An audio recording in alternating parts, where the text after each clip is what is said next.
Greetings, classmates. This week's discussion is disability in the media. For this discussion, we are prompted to watch the 12th episode of the first season of the TV show Speechless. So to get started, just want to go over a quick recap of the two speeches in this episode. The first speech was made by Donald, who wasn't necessarily a friend of JJ, but rather a classmate.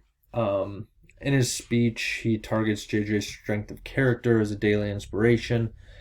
He says that he's made a better person by JJ, and he ends up, in the end, winning this essay competition using this idea of inspiration porn.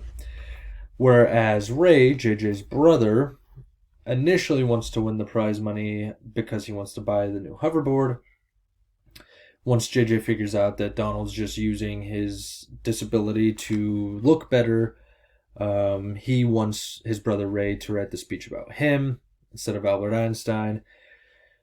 And then it turns out that Ray ends up framing JJ like the book says he should. He talks about his brother as being a typical brother, says the only really real disability in life is a bad attitude. So I wanted to go over quickly how both of these speeches frame JJ and his disability. So I'll start with Donald because that was the wrong way to do it. Donald focuses on JJ's disability, so cerebral palsy, and he doesn't even know JJ. He says he's friends with him, but they're not friends. And so, yeah, he exploits JJ's cerebral palsy.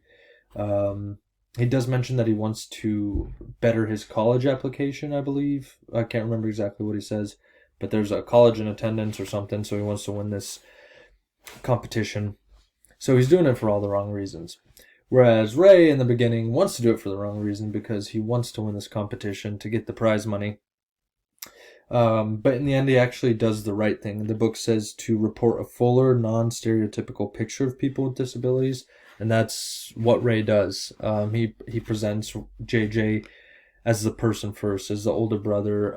He does this by sharing the name-calling stories and how he runs him over with his wheelchair, and the little joke about how JJ said his mom's name was Nancy Grace. So he just really talks about him being a real brother instead of somebody with cerebral palsy. So a societal example of this, I didn't want to focus really on one stereotype, but more of an overarching problem, how people exploit other people's emotions using things like disability for scams. And something that came immediately to mind was Gypsy Rose Blanchard. I'm not sure if you guys have seen the show or the miniseries called The Act, but Gypsy Rose was a girl whose mother forced ailments on her and created false stories and saying that she had chronic illnesses, things like leukemia. She had to eat through a tube in her stomach and stuff like that. And I think that's really problematic when it's done that way because it exploits people's feelings and desires to help for a cause that isn't real. So they'll make monetary donations or, just play on people's emotions. This can be seen with things like false, what is the website called? Kickstarters or GoFundMes for things that aren't really happening just so people can make money. And